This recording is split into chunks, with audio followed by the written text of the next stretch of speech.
मंच पर विराजमान सभी महानुभावों, देशभक्ति की भावना से परिपूर्ण मेरे युवा साथियों, सभी को सादर नमस्कार, आदाब, सत श्री अकाल। गुरुड़ ब्लॉक से मैं प्रधान सिंह चौहान आज मंच पटल पर स्थित विषय देशभक्ति और राष्ट्र निर्माण, सबका साथ सबका विकास में मैं अपने विचार व्यक्त करना चाहता हूं। सभी को धन्यवाद कि मुझे अपने विचार व्यक्त करने का अवसर दिया। हमारे देश में देशभक्ति और राष्ट्र निर्माण की जरूरत क्यों पड़ी हमें? विडंबना देखिए हमारी विडंबना। हम कभी विश्व गुरु कहलाते थे, हमारा परचम लहराता था विश्व में। कभी हमने दुनिया को चलना सिखाया है। सभ्यता जहाँ जन्मी है, जहाँ पे कला, अपना भारत वो महान जिसके पीछे संसार चला।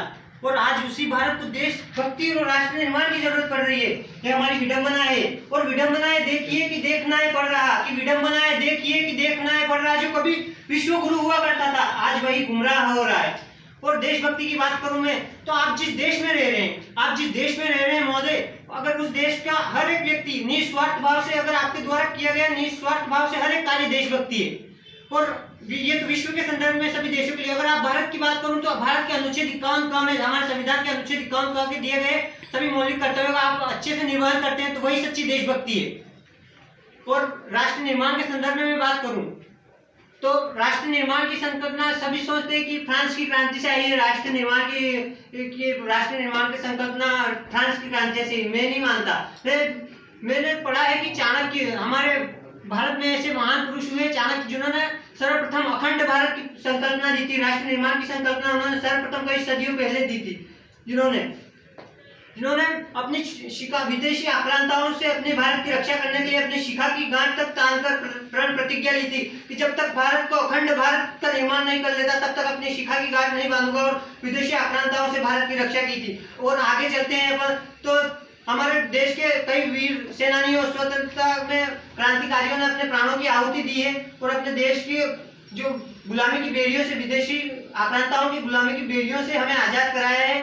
तो उनके महत्व में और आज हमारे महत्व में देशभक्ति और राष्ट्र निर्माण की बात कुछ अलग अलग है। उस समय हमारा देश गुलामी की बेड़ियों में था और आज हम स्वतंत्र भारत में जी रहे हैं। तो इसके संदर्भ में हमारे भारत में जो हम गुलामी की बेड़ियों में थे पहले, उन्होंने आजाद कराया। और आज का महत्व है हमारा कि हम स्वतंत्र भारत में जी रहे हैं। हमारा अपना संविधान है और जिसमें हमें कुछ विकृतियां, कुछ दुश्मन रूपी विकृतियां दिख रही है, उन विकृतियों को दूर करना है। जैसे भ्रष्टाचार, अनपढ़ता और महिला असुरक्षा, इन कई ऐसी प्रकार की समस्याएं हैं, इनसे निपटना है हमें। देशभक्ति और राष्ट्र निर्माण, सच्चा राष्ट्र निर्माण तभी होगा जब देश का हर एक नागरिक अपनी सुरक्षा और अपने महत्व, अपने जो मौलिक कर्तव्य उनका पालन करेगा, तभी हो पाएगा सच्चे देशभक्ति और राष्ट्र निर्माण की परिकल्पना।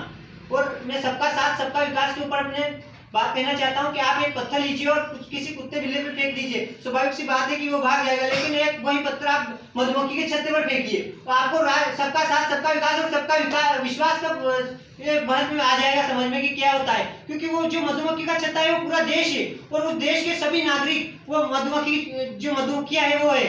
और अगर एक भी मधुमक्खी के ऊपर आँच आई तो वो पूरे देश के सभी नागरिक एक साथ टूट पड़ेंगे और कहेंगे कि ये सच्ची देशभक्ति है। अगर सब एक व्यक्ति के ऊपर भी कोई आँच आई और अगर सभी व्यक्ति एक साथ मिलकर उसकी समस्या का हल करेंगे तो सच्ची देशभक्ति और राष्ट्र निर्माण यही है। और अंत में कहना चाहता हूँ सभी युवा साथियों से कि युवा शक्ति के दम पर ही जबकि आजादी चलती है, उस और जमाना चलता है जिस और जवानी चलती है।